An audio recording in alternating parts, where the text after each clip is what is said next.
The other thing I wanted to point to, Ben, next week there had been talk as to whether the Prime Minister was going to go to Brazil, attend that COP conference. We're still in this stalemate with Turkey as to whether we will secure next year's meeting.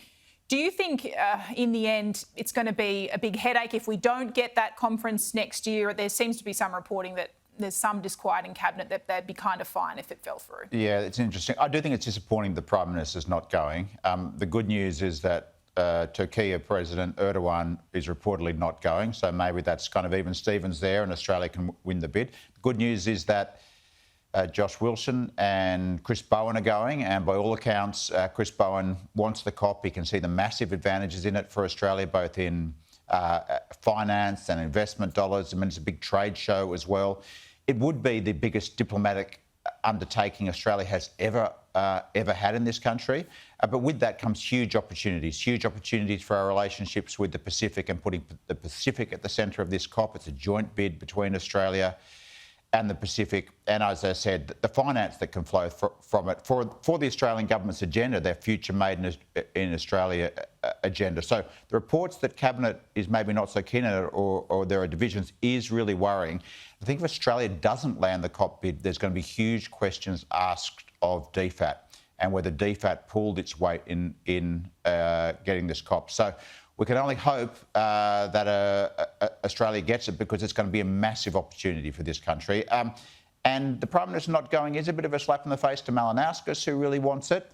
But I think it is a Team Australia moment, and we just hope that Chris Bowen can bring it home. I suppose he's trying to manage his time. We've got Parliament again here next week. Parnell, I had the Shadow Energy Minister Dan Tehan on last hour. They had this backbench meeting today, but they've agreed to have another meeting, still no target and not even a guarantee one will be there by Christmas. Where do you think net zero is going to land for the coalition? I think what they're trying to marry up is the fact that Australians are fundamentally on board with the aspiration of net zero by 2050, but nobody can really figure out how we can get there and if it is even possible.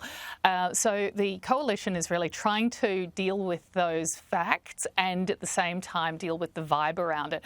Now, polls have been showing that there is an increasingly ambivalent middle in this, and that's of course not going to be making their decision-making any easier, because they have to be thinking about what they believe, but also how they can talk to that ambivalent middle about the fact that we are trying to reduce emissions, but we're also really focused on energy delivery, on energy affordability, on not losing manufacturing. And at the same time, of course, dealing with those parts in the coalition party room who understand that they really need to reflect the aspiration and the fact that people really like this idea of net zero by 2050 in order to keep their electorates. So, there's a big negotiation going on there, and in many ways, if Albanese were to go to COP30, that would be a gift to the coalition. Perhaps this is why he's not going, because there's going to be a lot of backtracking at COP30 on climate targets. Other countries around the world are looking at net zero and are increasingly admitting that it's not going to be possible, that it's doing harm to their economy. Germany is in a period of absolute stagnation, and in fact insolvencies are up 13% just this month because of the cost of energy. So it's starting to become something that countries around the world are admitting. Now, it would be really inconvenient for Albanese to be at COP30 and having these discussions back in Australia. That would, as I say, strengthen what the coalition is trying to achieve. Ben, Parnell, we've run out of time. Always appreciate your analysis. Thank you. Thanks, Trudy.